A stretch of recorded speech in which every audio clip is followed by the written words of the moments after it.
I really like what the NFL did recently with all these like shorter slates, these breakdowns, because it allowed you to focus on a smaller, condensed version of football and like really absorb each game for what it was. And I found that extremely valuable given that we're not going to get that many more weeks of this. So at least the football games we're getting, yes, there might be a Christmas Monday or, an inconvenient time, but at least they're kind of like packaged in a three-game kind of prime time ish way, so then they were easily digestible, I guess. So it was almost like a big Thanksgiving, weekend or celebration, but you knew you were going to get it, breakfast, lunch, and dinner. There was a segmented version of each thing. So I enjoyed this weekend a lot. I understand why some people wouldn't, but I enjoyed it. And doing that, I'm like, how are we going to review this late? Because there's so many games. Or, yeah, there were so many games, which meant there's so many, contests. So it's like we can't just pull up a contest and say, here's how we did, here's how they did. Like, because there was, like, honestly 5 or 6 different ways to play this weekend. So what I did was I pulled up the portfolio of lineups, and then anything you guys want to talk about, we'll just pull that lineup, and then we can talk about it. But just a wider overview of the weekend, maybe, and then we can get into our spread picks and just give the people the stuff that mattered this week, so then we can apply it for next week. And that's always kind of the focus of these kind of reviews is like, what did we learn so we can use it for our lineup builder show on Saturday. So I know what I Evan, learned. Donnie, go ahead. George Pickens is a beast when you give him a chance. I disagree on that, but Well, Beauty and the Beast, go ahead. I relearned that Amari Cooper is a beast if you give him a see, chance. that's what I learned.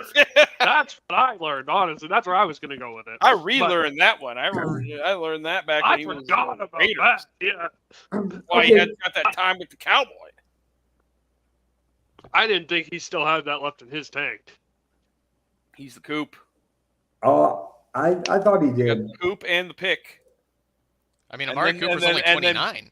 And then Yeah. Brees just looks so good.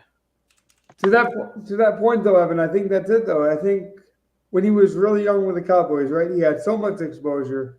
People just expected him to be like this superhero. Like he couldn't be human because he was playing for the Cowboys, and like he was so overexposed early in his career. And then he went to like teams like the Raiders and kind of Well, was like, he started with the Raiders, and he fell off with them Did after a he? disagreement.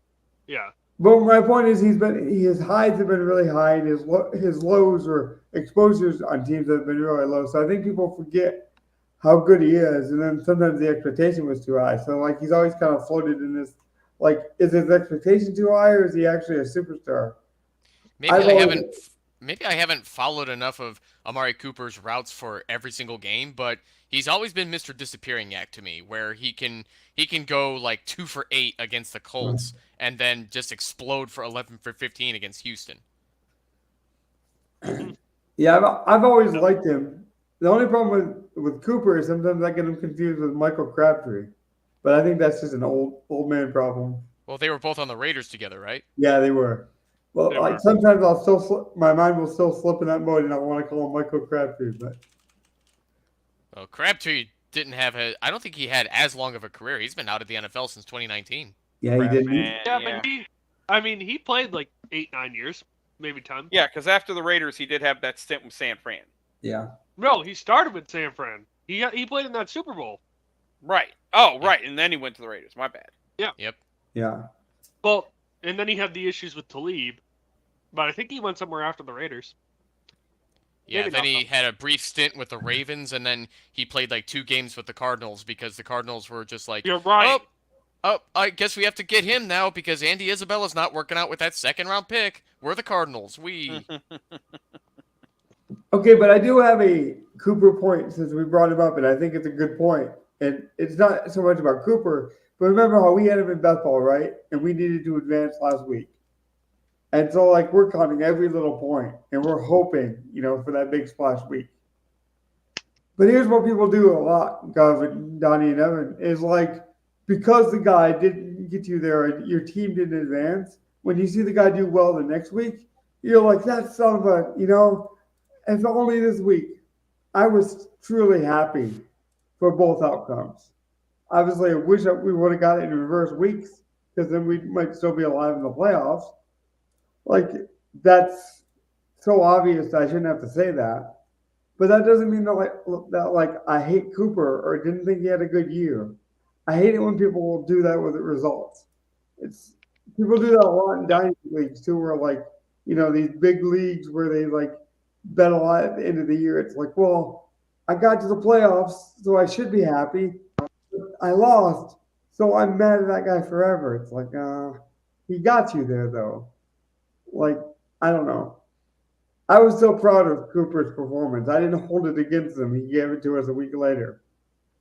Yeah, and ever since Flacco took over as a starting quarterback, he's been treated like the top wideout on the team as a distant number one compared to Elijah Moore, Cedric Tillman, and everybody else on their depth chart. Yeah, the only one even close is Njoku, and Njoku's a legitimate tight end threat. So they don't have a legitimate running back threat that could help with the passing game. So he's sort of the extra short yardage guy. Yeah, and even before Flacco, Walker and DTR were at least trying to treat Njoku like the tight end one, but they just weren't good at getting him the ball all the time. Flacco is. And they definitely couldn't get Cooper the ball effectively. Nope. But then again, Cooper is Mr. Disappearing Act, so I don't know what to make of it. I don't want to stray too far, but in honor of Detroit and having one of the best football seasons they've ever seen, we're also seeing them be historically bad in the NBA with a record-setting 27th straight loss tonight after a 41-point game by Cade Cunningham. So, poor guy. And that's why me and Gov play DFS basketball, because then you can still cheer for Cade Cunningham. You can still be happy because he had a flaming emoji, and you don't have to cheer for a bad basketball. No, I don't have to cheer for that. I have to be like, why the hell isn't that Jaden Ivey? Rah, rah, rah, rah, rah. Yeah. Well, dude, Ivey had a pretty good day, too. I had him, see? See, that's what DFS does to you. It makes you pay attention to the small edges in every sport, I swear. If I could bring it back to the Jets for a moment, I just wanted to point out that I'm just realizing just now, I knew Breece Hall had a 20-carry game with 2 touchdowns, and he almost averaged 5 yards per carry. Yeah. I didn't fucking know he had 16 receiving targets. I just saw that now, and my mind just exploded because I'm like, wait a minute, don't the Jets have other running backs? Trevor Siemian. And yeah, that's just Trevor Siemian's style, but I thought they would have at least subbed in Israel Abanikanda as well as Dalvin Cook, and now I'm realizing Dalvin Cook is the number 3 running back. It's even more drastic than that, because Siemian is historically known for doing one thing, and it's throwing to star players. So Hall got a ton of targets, and then Wilson, I believe, saw 15 targets. So talk about a concentrated offense. That's what Siemian does. I'll look up the Wilson exact numbers, but it wasn't double-digit targets. I definitely know that. This past game, he definitely got there, 15 targets. 15, yeah. Yeah, and he caught 9 of them for 76 yards. So that's a good day. How many passes did Trevor Siemian throw when they were up almost all game? Well, he threw 49 total, but I don't know at that point, or how to break down at any point how many he threw in the second half. Yeah, Donnie, that's what I'm telling you. That man's known for one thing, and it's not being good at football, but he identifies his targets, the guys he thinks are the most talented, and he throws to those guys. That's what he does. It's very similar to what the Raiders do with Josh Jacobs and Adams, very concentrated offenses. I guess the good range of it would even be the Dolphins, with Hill and Waddle. So some people really do believe in that kind of concentrated offense mindset. You were saying, Johnny? I just want to bring up, the other breakout performance this past weekend with George Pickens. I think that was probably the most overrated game by a receiver in recent history. We know multiple things about George Pickens. We know he's a very talented receiver. We also know he doesn't really give much of a damn. Or it seems that way, because he doesn't practice hard. He doesn't want to block for his teammates. So, as much as I can say, yes, he had a good game, a lot of it came off of 2 big, just long rushes by him off of short catches, which is part of his talent. But to me, his game wasn't all that great. Like, Yeah. I don't know. Donnie, I think what you're describing is more of a Steelers offensive staff problem that they've had for a long, long time, more than a lot of the wide receivers. And don't get me wrong, guys like Antonio Brown are out of their minds, but how do the Steelers have so many wide receivers that have all this negative press in the media and nobody seems to go, wait a minute, isn't the Steelers coaching staff, how are they getting so many wide receivers that are like have an attitude and pissed off and don't want to block or Well, don't want to work that's hard? the position where there's the most divas. Let's be honest. The wide receiver position is the most dramatic of the bunch. Which has some truth to it, but the Steelers seem to be the only team with this problem. I can't think of another team with the same negative attention to their wide Well, receivers. I can think of specific receivers, but the Steelers do have a lot of them. Like Stephon Diggs is a big drama queen. He is That's- one. He may not be back with the Bills. For that reason, I think, Yeah, he did it with the Vikings. And, yeah. I'm trying to think of other guys off the top of my head, but there are receivers like that. I do think that there's an issue that the Steelers seem to have. The whole thing, their culture is very freedom based, and a lot of players can't handle that. Well, I think to Evan's point though, some organizations lean into it, like the Raiders used to lean into like the bad guy mentality. The Trailblazers were, leaned into it in basketball for a while. The Pistons were the bad boys. Like literally, some organizations do just like it's not even bad. They just want you to be who you are, personality wise. They embrace it. So I don't know. Maybe Tomlin embraces it, and it just attracts that kind of mindset, that kind of mentality. And to his credit, maybe it helps. Maybe it helps give Pickens a swagger, and maybe that's why he catches the one-handed catches on the sideline. But me, it's not a swagger or anything. Like, if you have your teammates saying, "Oh, I would have made that block for you," that's an issue. Especially for a young guy, he should be, that should be one of the guys who's still hungry and working hard. You would think. If this is how he is right now, when he's just, let's be honest, just a very talented, okay receiver, what is going to happen when he becomes the good receiver or the great receiver? but Donnie, why does he got to get his nose dirty and block? I'm So just not a fan. yeah, Yeah. and my question on top of all of what we're talking about is who's really running this offense that has gone so badly? Because right now the Steelers have Eddie Faulkner, who was their running backs coach, and he's the interim OC after they fired Matt Canada. Mhm. So I don't know if he's the right guy for the wide receivers, and that's why I'm wondering who the hell is really running this offense. But I think, see, we're getting too much into minutia here. I think we're missing the point.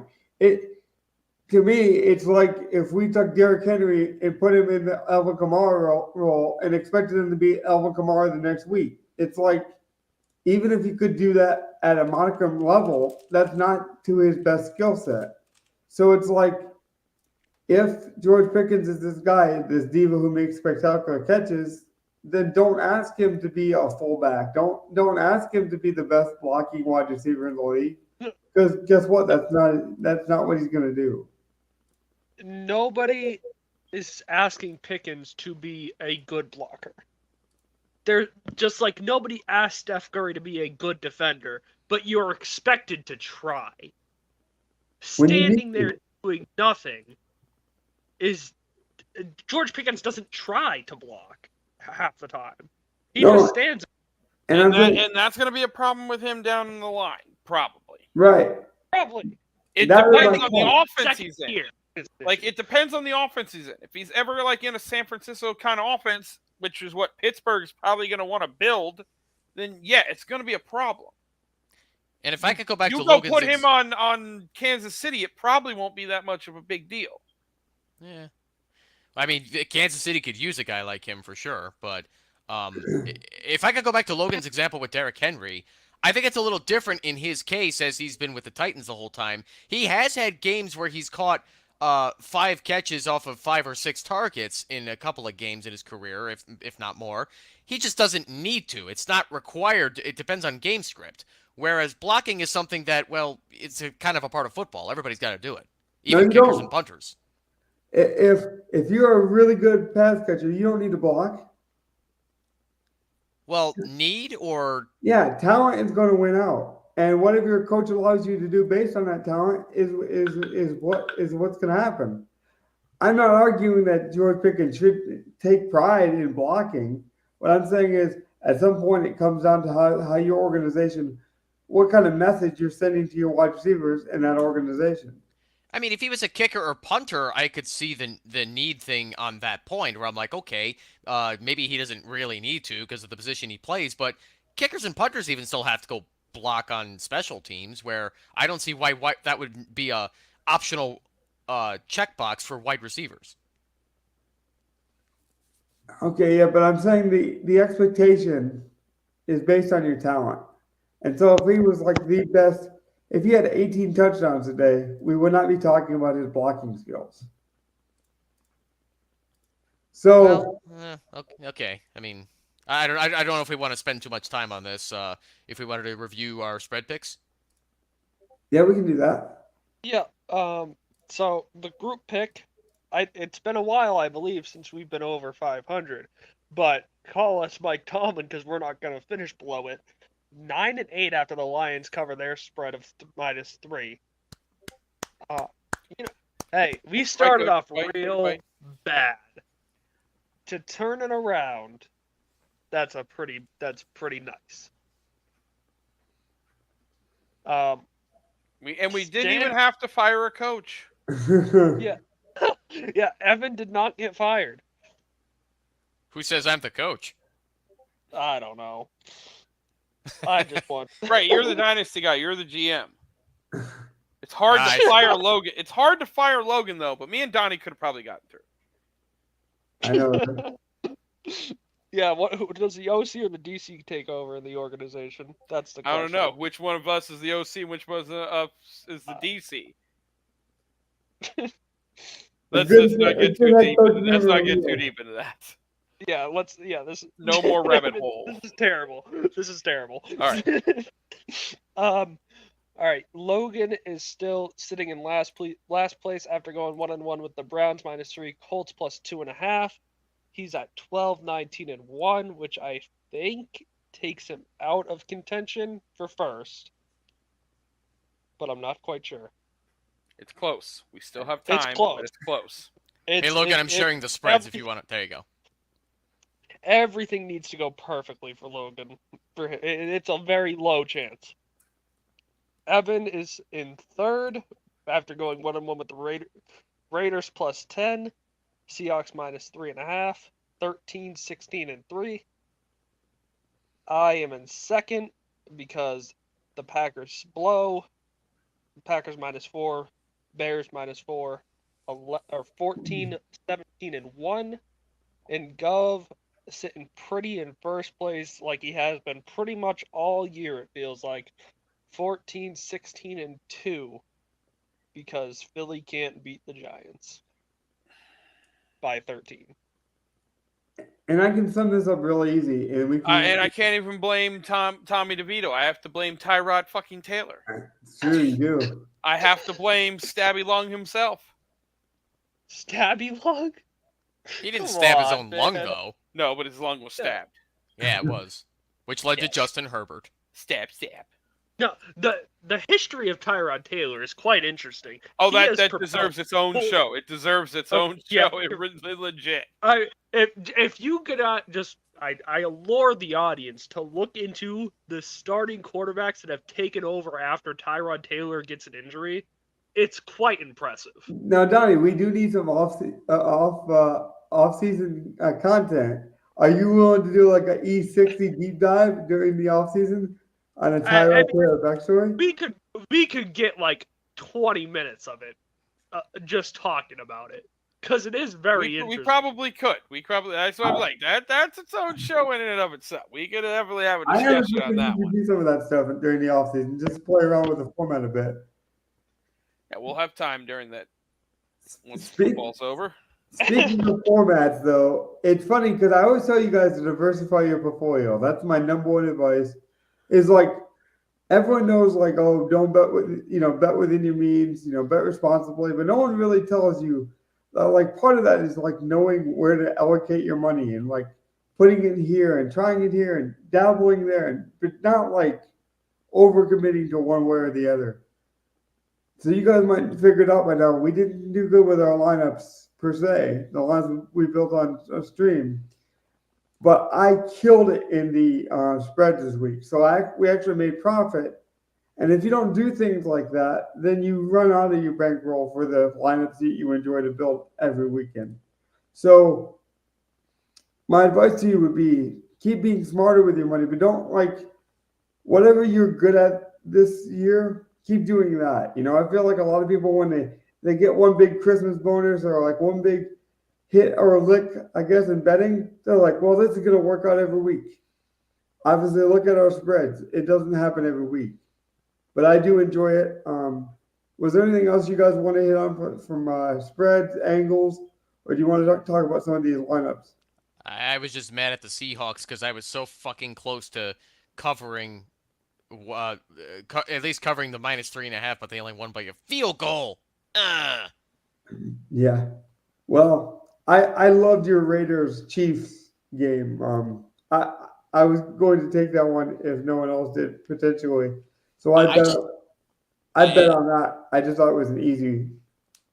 Yeah, I didn't think I was going to be both right and wrong about the Raiders because I said on the last show I expected the Raiders to lose close inside of 10. I didn't think they were going to beat the Chiefs, but that's Matt Nagy for you, sucking with the offense with the Chiefs. Yeah. And I think it's more about the Chiefs at this point than it is it's both, but I think we're at the point where we got to admit the Chiefs have disappointed this year. I think that's safe to say. I don't know. I expected a drop off. Maybe not this severe, but I expected them to only win. I think my prediction had them winning 11 games, which is still possible. So I'm not shocked. They're just. Yeah. They're a playoff team still. I think we need to get through our heads. They're still a playoff team. They're just not this dominant team anymore. But also, there really isn't a dominant team this year. And the closest we have to that is the Niners. They could win the Super Bowl this year, and it wouldn't surprise me either. But they wouldn't have had as good a year as they had last year. To me, the playoffs and the season are totally different things. I think you earn a key for the playoffs. Once that key is turned, it's a different season. It's a different format to me. That's how I've always. I don't know if anybody else is writing them off, but I can't write the Browns off for a real Super Bowl contender. Oh, Yeah, I have them. 10-5. I have them definitely going a deep playoff run. Yeah. Even out of the Browns. And let's be honest, most years this Browns team would not be a Super Bowl contender. Yeah. You know what's crazy about the Browns this year? They are 7-1 at home, and yet on the road they're 3-4. They're an amazing home team. That's true. Well, they won't get a home playoff game this year because the Ravens are that much better. Yes, Yeah. but the one thing that helps travel in the playoffs is the defense, and they have that. This is true. The Browns have a perfect recipe. As long as Flacco can do a little bit better at controlling the football, they should be a team to have a chance at a run. I do think the team like the Chiefs, though, would be an awful matchup for them. I'm just looking through some of the lines because there were so many lineups this week, and that's why I'll be honest with you guys when we win, when we lose, but I honestly this is a week where you really had to be on your toes and you had to be reactionary to news, and there was a real edge to it being that it was Christmas. If you were on your phone and you were paying attention to news, you got a big edge. I played a slate I've never played before it was all 4 primetime games. It was, I guess it was called primetime games. It was the Christmas Eve Patriots game with all the Christmas Day games. Yeah. And that was my best slate too. That slate was very friendly to me. I really enjoyed that slate. By the way, before we go on to our lineups, would somebody like to tell me out loud what's the current Chicago Bears record? Gov, do you happen to know that? I was gonna look that up the other day. Hold on, I believe they are hold on. Be They careful. are 6 and 9, correct? Nice. I was Yeah. gonna say, be careful typing in 69 on your web browser. You never know what might pop up. Listen, now all they need to do the rest of the year is tie Evan. Tie out, and they If can finish. that would be an amazing NFL record to go more than 2 games with a tie. Pretty sure Yeah. Pittsburgh had 2 ties one year.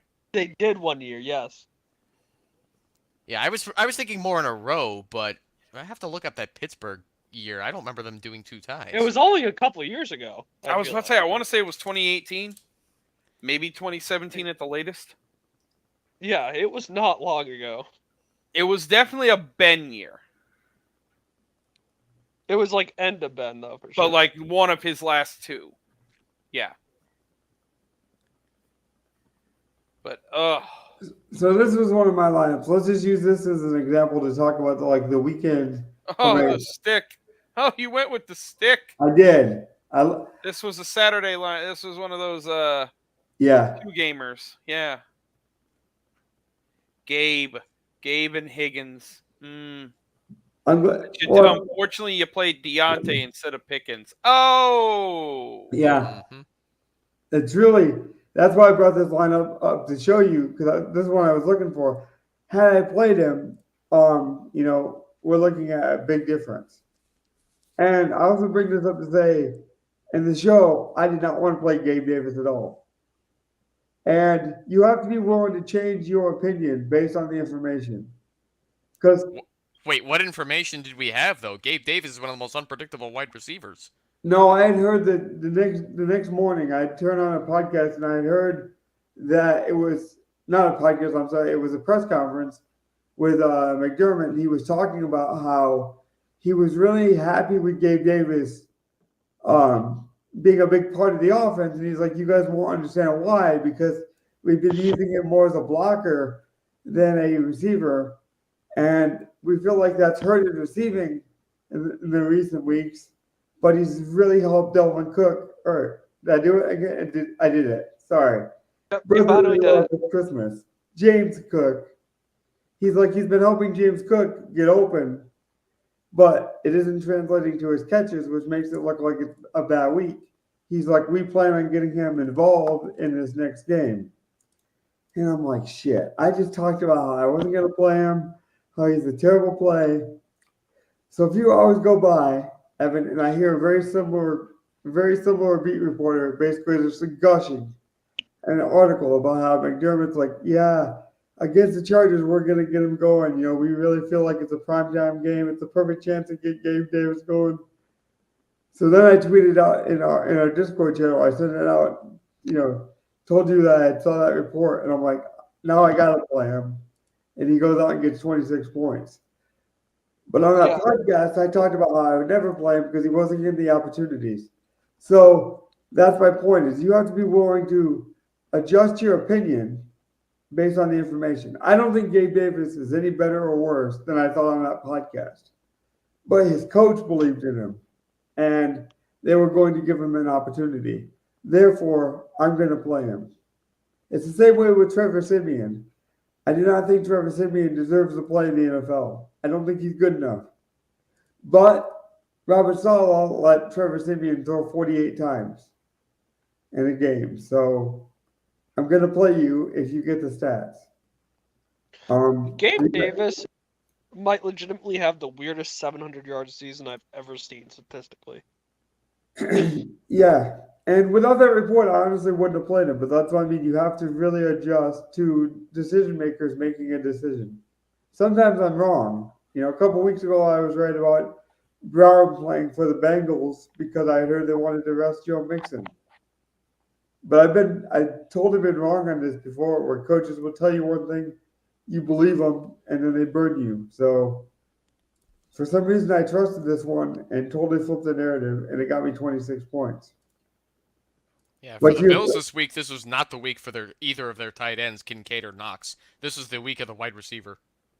And that's honestly why we didn't cash in that one lineup that we built on Dream, because it had Kincaid.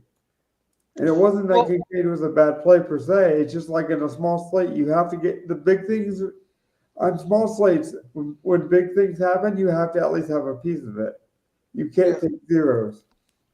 Here's something that we haven't talked about that burned me yesterday. Devontae Adams. That whole Raiders game was weird. They completed 9 passes in the first quarter and did Yeah. not complete another pass after that. Myers looked like he was on the way to have a great game, had 7 points in the first quarter, and finished with 7 points. Devontae They- Adams had 1.4 points. They didn't need to do anything. They Like, they didn't need got it. up. Yeah. Zamir White was also killing it in the second quarter, in the second half. And the defense scored twice. Like, they legitimately Yeah. didn't need to do anything. Yeah, And when the good old defense Jack scores, that Jones. means, like, the Chargers actually had the ball most of the time. They just were turning it over and doing nothing with it. Yeah. Yeah. Also, Do we have any lineups where we played Devontae? I had nope, one. I had one though. I'm sorry, not the Chargers, Uh, the Chiefs. Sorry. I'll pull one up. Speaking of that game as well, how do you feel that another former Bear has won the MVP, Evan? Are we seriously going to talk about the Nickelodeon most valuable player? I mean, why not? We need to fill her anyway. I love the Nickelodeon game. It's so goofy. No. And Donnie, Yeah. that's okay for you to love because it's not for me, and that's cool. It's so goofy. I'll be honest, I didn't even know there was another one this year. I missed it. Yeah, it's every Christmas. It's Nickmas. But that's the cool thing too, Evan. Though it's like it's not for us. We never have to watch it, but we can appreciate its success for what it does. I'll be Well, honest, Logan, I would have if I knew about it. Oh Would you- yeah, see, he knows. I'm sorry. It's just funny to me watching the abominable snowman throw snowballs on football players. And like That's just- honestly, I have no problem with you guys enjoying it. Like I know why it's there, but the audience just isn't for me. Like I never laugh at stupid comedy. Like I just don't. So It's honestly intended to teach kids about football, but I just like to watch it because it's silly. I do think they've played into that trope though, Donnie, where they know adults are gonna find it funny. But I will say the commentary on the game is awful. It's so bad. I did watch it one year when Nate Burleson did it because I did like. Nate Burleson still does it, and he's awful at it. Does he? He's really bad at it. But this is like his first year when he was first trying it out. I thought he was going to be a good commentator. Now I don't even watch commentary at all. No, he's had success outside of commentating, and I think he'd be a fine sideline reporter, but play-by-play guy, man, it's not his gig. That's for sure. But now that I see who won the MVP, I'm very happy for Bilal Nichols because at least he's being recognized for at least being effective on that defensive line aside from Mason Crosby. Oh, excuse me, Max Crosby. Yeah, that's the one I do all the time personally. I always call him Mason Crosby.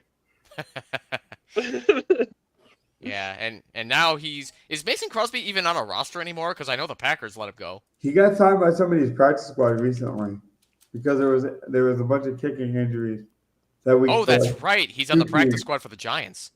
Yep. Yeah, I knew it was somebody. Gov, is there anything that you learned in these like Also, Saturday? Mason Crosby kicked a field goal yesterday. I think it was. I think he made a 52-yarder. Wow, did the He Giants call him up? Wow. And I just realized that the Giants have both Graham Gano and Randy Bullock out on IR. Who has two That's so kickers that get crazy. injured? Also, Mason Crosby wearing number 21 is really funny as well. But Well, they got Mason Crosby on their team. That tells you the level of desperation they had. Evan. That kind of answers your question.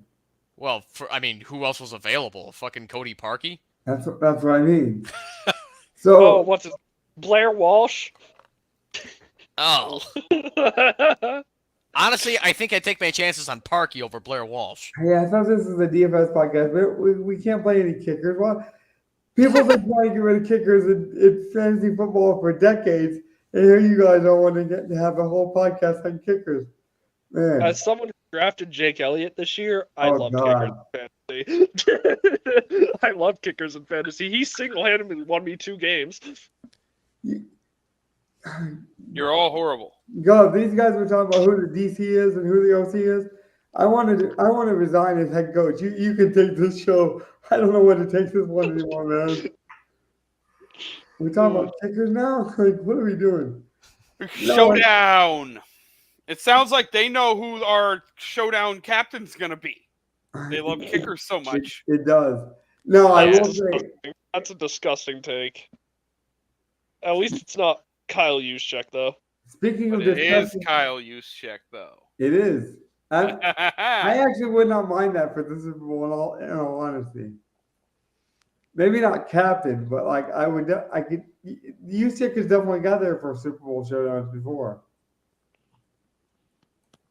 Speaking of showdowns, Donnie's ugly Patriots team won me my biggest lick of the weekend. All right, let's. I thought it was them. It was the Chargers. See, I told you I like Easton Stick.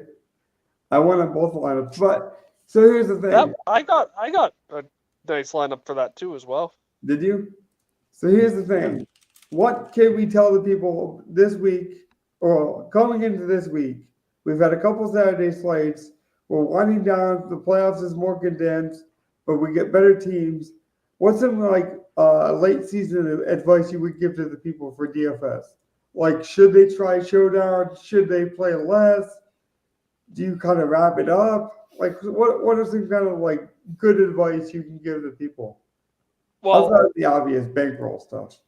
what I did was I got out of my comfort zone and looked for things that I felt like I had an advantage in, even if the prize pool's smaller. You know, That's always smart to do. Yeah, Contest selection. I do wish people would do that earlier on too. I I would say, like, reflect on your season. Now is the time to start reflecting on your season. Like, you may still have a best ball live. If you do, you're like in the golden money period. Most people are either kicked out of their stuff or they're ready for the championship of a season-long league. Yeah. This is the time to reflect. If you've had a good season in DFS and you're up a good amount, maybe set aside something for the rest of the year, for the playoffs, for whatever. If you're not having that great of a year, like maybe you just sort of like watch the rest of the games So for the playoffs. I think I'm following you. But you're saying basically to create a separate bankroll for the playoffs, and then have a season like say, hey, like this season hasn't went this well. I'm going to take the rest of my money and just take it out. That way I have a profit, and this is what I'm going to set aside for the playoffs. So you would literally start to divide. Yeah, that. I would definitely look at how your season's been and like maybe evaluate whether or not you should play the last 2 or 3 weeks, because they can be some of the most variant weeks with contract incentives and teams that are tanking and all of that. So like it could be really like not conducive for someone to play these last 2 or 3 weeks. Rookies who are going to break out and try to make a case to Exactly. start next There's season. going to be a lot of crazy stuff happening that's not highly predictive, especially when teams are, like I said, either tanking or playing for incentives. So it might be time, if you're not having a great year, maybe you take these last 2 weeks off, prep yourself for the playoffs if you're going to do anything. Then again, if you're having a good year, maybe you're in tune and you'll be able to play that. Right. Maybe you see an edge. Just know the edge, though. If the edge isn't there, if you don't see an edge and you're not like prepared, it's okay to take these last 2 weeks off. Don't force it, right? Well, exactly. Logan and I, we talked about, late night after our show the other day. We were looking at the Patriots showdown slate and everything. And I was just, back and forth with them about who was going to play here, who wasn't. And I finally got to the point of, you know what, there's got to be a different way to play this where I feel like I have a better edge. Because I just didn't feel like I had an edge on that Patriots slate. But I wanted to play it some way. And that's what led me to those primetime, the Christmas Day, Christmas Eve night game. And that's what that's what we're going on with the finding your edge. Just try something different if you don't feel like you're confident in it. Don't play something just because you feel like you have to play. Exactly. With how many times we said the word edge the last 2 minutes, I feel like there's a U2 joke in there somewhere. The All band. right, buddy. That's a good old reference for older people listening. Yeah, a little old on my part too. I'm not sure. Yeah. What the fuck is Drummond has a 24-24 game? What the hell is this shit? Yes. I saw on Twitter that he was Is having a hell of a... Is he on the Pistons again? Hold on. What? No, Vooch didn't play, so he started for Chicago. Well, I knew he wasn't there, but like he has not had 2020 since his Pistons days. Yeah, 24 points, 24 rebounds. Yeah, Vooch was out. So maybe you guys can fill me in. How is Drummond a bench warmer now? He just gets paid good money to sit on the bench in Chicago behind Vooch, and He's not when even Vooch really only that. wants to play 24 minutes, Drummond gets to play. When Vooch He takes also was this is like behind, the first game Vooch has missed in like a year and a half too. Yeah. So he just like is like, I'm content getting paid $8 million, $10 million a year, or whatever it is, to play 15 to 20 minutes a night. Well, night. he's also before that was when he left Detroit. Where did he go? I forget where he went to, but then I think he had a small stint somewhere. Then he went to Philly to back up Embiid. Yeah, he went to Los Angeles, Johnny. Yeah, then he went to Philly to back up Embiid, and since then he's just kind of been content with a backup role. He's been he's been a quality Yeah, backup. he can come in and start and play 38 minutes and absolutely motherfucking crush. He's a stat guy for sure. He reminds me of Chad Henne. Blocks, He really 3 steals, an assist. 24 and 24 though. Like that's crazy. That's something else. Another thing, since we're just randomly talking about sports now, there is a stat that I think is very interesting, and I think it shows how tough it is to game plan for him going in. After yesterday, Lamar Jackson is now 20-1 against NFC 21. teams. Yeah. That's impressive, and I really think it's a testament to. It's very tough to game plan for that guy. He is such a good athlete as it is, and then now he's become a better thrower of the football. We knew his rookie season, everybody, the first time they played him, they struggled. Then the second time around, the Chargers figured it out and killed him because it was easy to expose by the end. But he's evolved too. He's also evolved, but that's that baseline of the first time you play this guy, it's going to be tough. It's still there. Yeah. So who was the NFC team he lost to? Because it Daniel wasn't Jones this and year. the Giants. Daniel Jones Giants. Giants. How long ago was that? I don't know. Wow. I think it was. But also, Harbaugh is one of those coaches that is very tough to coach against. Like you see it in the preseason. He went on such a long streak without losing the preseason. That's just such a tough duo if you don't play them very often. Man. That's what I was gonna say. It's not a slight on Jackson. It's everything combined, man. All the evolutionary pieces for development is there. You got a coach that believes in you. For a long time, they had offensive coordinators that built a system around that style. So it's just everything is married together very well with the Ravens. So that L they took to the Giants was October 16, 2022. Yeah. Yeah. Wow. So that weird Giants here, wasn't that weren't the Ravens pretty banged up, or am I mistaken? Not that matters, but this was October of last year. So you're talking like week 3 or 4 of last year. They were not banged up. That would have been as but the healthy Ravens as have they been were banged last. Up pretty much. Yes, but that would have been as healthy as they were last year. Yeah. Yeah, and that was a week 6 loss where the leading rusher for the team is Kenyon Drake. Right. So they didn't have Dobbins. They didn't have their running backs. Yeah. I remember. Yeah. Anyway, still I had just Lamar want to though, say, right? Yeah, I mean 21, baby. Daniel Jones has some weird games in his career, that's for sure. Yeah, he might be the opposite version of Lamar Jackson in terms of like development, because he's not good, but yet he's still in the league somehow. I don't get it. So Well. Daniel Jones has a potential out in 2025, which would leave the Yes. Giants with a $22 million dead cap, which would really suck. That's not a big deal though, considering like they're gonna take that out. We know that. I mean, yeah, unless they find a way to restructure that, that'll be different. But as of right now, that would be the case if they can't do I do anything with think- that. I do think they'll restructure. Yeah, no, I think they Well- will too, considering who well, they have with DeVito. Why would Daniel Jones restructure? Like Exactly. what benefit does that give him? Push it down the road. You kick the can. Yep. No, because if like the thing, he's got to make sure it's smart. You're not going to restructure to kick the can and not get more money guaranteed out of it. He's Yeah. not going to take what he's supposed to get, where they have to give it to him if they cut him, and just eat the cap hit, just to like spread it over 3 years, and now he doesn't get a third of it because they can cut him. Yeah, that makes sense. That makes sense. But So we're not an NFL GM, so that's not our job. I have a pillow idea for a Saturday as we kind of wrap up here that I think would be good. If I could get I thought it'd be cool to announce it on the podcast so that people can play along with us if they want to. I want each of you to have your 3 favorite plays, whether that's price considered, whether that's your favorite 3 players. I want you to have 3 players that you want to put in a lineup, though, for some reason correlated, for whatever reason that is. Correlated in your mind. Does not actually have to be correlated. But the 3, players that you want to play in combination.